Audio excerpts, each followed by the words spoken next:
Bonjour à toutes et à tous, bienvenue dans le rugby avec Lucas. Je suis content de vous retrouver pour une nouvelle vidéo cette semaine et nous allons débriefer du match du Stade Toulousain contre le Castres Olympique. C'est maintenant et on va commencer par les résultats.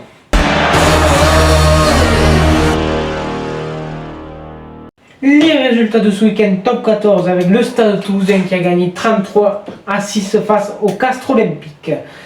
Bayonne qui a gagné 39-10 contre Lyon. Oyonnax qui s'est incliné face à Montpellier 35-39. Le Stade Français qui a encore gagné contre Pau 25-19.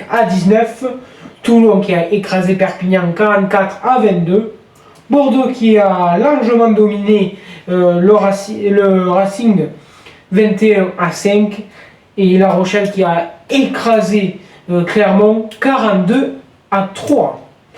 Voici les résultats de ce top 14 avec le classement que je vais vous donner maintenant avec le Stade Français à 55 points premier, suivi de Toulouse avec 55 points aussi, Bordeaux 45, quatrième Castres avec 44 points, cinquième Toulon avec 41 points, 6e Racing avec 40 points, Pau 7e avec 40 points,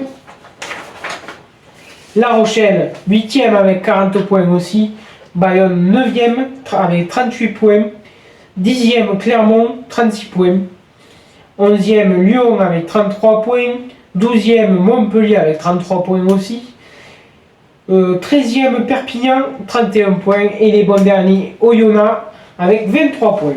Voici le classement et les résultats de ce top 14 et on va tout de suite passer au match.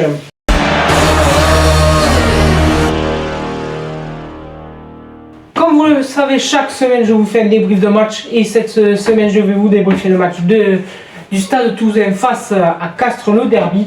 Voilà, le Stade Toulousain qui a gagné 33-6. Voilà. Alors les Toulousains deuxième avant ce match avec 50 points, 11 victoires et 5 défaites, recevaient à Ernest Vallon leurs voisins castrés, troisième avec 44 points et 9 victoires et 7 défaites.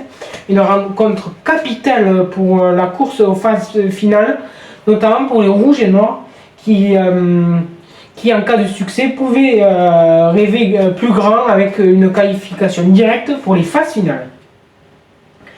Volontaires et trop maladroits, les castrés ont commis trop de fautes en zone de marque pour parvenir à réellement inquiéter les Toulousains. Les castrés au part d'Ernest Vallon avec les mains vides et une petite correction.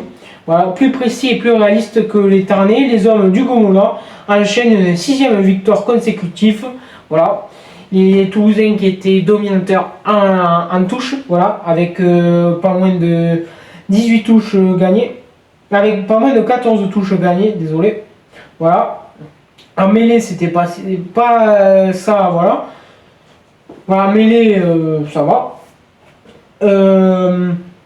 Alors, la possession, les Toulousains sur ce match avaient 60% de possession, d'occupation, voilà, contre 40% pour Castres. 52% de possession dans son camp pour Toulouse et 48% pour Castres, 39% de possession dans le camp adverse, 39% pour Toulouse et 61% pour Castres. Voilà. Castres quand même qui avait beaucoup d'occasions de marquer, à chaque fois soit ça n'allait pas au bout, soit ça allait au bout mais c'était renvoyé en but. Voilà. Et possession dans les 22 mètres adverses, 58% pour Toulouse contre 42% pour Castres. Voilà. Après, voilà, nombre de ballons joués au pied. Ils sont égalité Castres et Toulouse. Plaquage manqué, il y a 29 plaquages manqués du côté de Castres contre 15 du côté de Toulouse. Voilà. Castres qui était plutôt qui a plus défendu qu'attaqué. Voilà. Parce que les passes, le nombre de passes, voilà, il y a 158 passes du côté de Toulouse contre 128 du côté de Castres. Voilà. Toulouse qui a beaucoup joué, qui a bien joué, voilà, offensivement, qui était dans son match.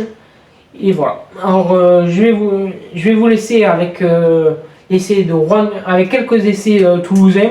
Voilà.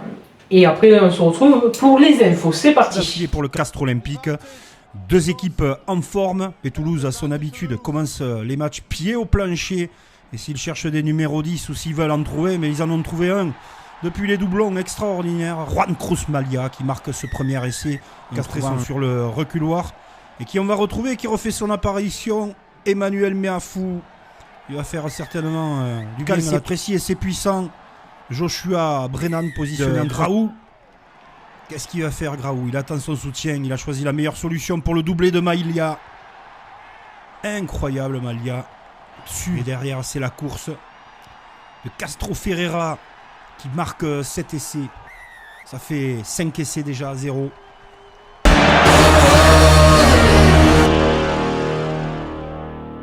Les infos, je vous tiens informé des dernières actualités et des événements marquants du monde du rugby, que ce soit transfert de joueurs, des blessures. Je vous donne toutes les informations dont vous avez besoin pour rester informé de l'actualité rugby. Alors, première information, ça concerne bien sûr l'équipe de France, le 15 de France. Alors que l'équipe de France s'entraînait à Marcoussis ce mardi. Le deuxième ligne, Posolo Tulagi, le talonneur Beato Movaka, était absent. Posolo Tulagi qui était malade et Beato Movaka qui souffre d'une contusion. Voilà. Voilà ça pour le 15 de France. Top 14 et blessure. Et, après près de 7 mois après la blessure, Romain Ntamak entrevoit le bout du tunnel. Voilà, depuis cette rupture du ligament croisé intérieur du genou gauche sous le maillot de l'équipe de France le 12 août dernier. Et son opération quelques semaines plus tard, le joueur entame cette semaine une nouvelle étape vers un retour au jeu en reprenant l'entraînement collectif avec le Stade Toulousain. Voilà, bonne nouvelle pour les joueurs du Stade Toulousain, moins bonne pour les autres équipes, bien sûr, qui vont revoir Ntamak à son meilleur niveau, je l'espère. Voilà, et ça va faire du bien pour le Stade après cette période de doublon. Voilà, et parce que quand il serait apte pour jouer fin du mois, il n'y aurait pas encore tous les internationaux qui vont rejouer avec le Stade. Voilà, quelques-uns vont revenir, mais pas tous. Voilà, certains seront en vacances, mais il y aura quand même pour le déplacement de Bordeaux ou la semaine d'après la charnière Dupont-Ntamak. Ça fait longtemps qu'on ne les a pas vu jouer ensemble et ça va faire du bien. En parlant de Dupont, l'équipe de France A7 a gagné son tournoi à Los Angeles. Voilà. Très beau tournoi, voilà, champion. Voilà, la dernière fois qu'ils avaient gagné, c'était en 2005. Alors ça remonte, c'est la deuxième fois qu'ils gagnent ce tournoi. C'est bien, c'est une belle information avant les JO, bien sûr. Alors je vais vous laisser avec l'essai du week-end. Et l'essai du week-end, c'est bien sûr l'essai de Nicolas Deporter qui est appelé avec l'équipe de France, tout comme bien sûr Georges-Henri Colombe, voilà, et Pierre-Louis Barassi qui est aussi lui appelé en équipe de France. Voilà, alors je vais vous laisser avec l'essai de bien sûr du coup Nicolas Deporter sous le maillot de Bordeaux contre le Racing. Je vous laisse regarder et je vous dis à bientôt, ciao.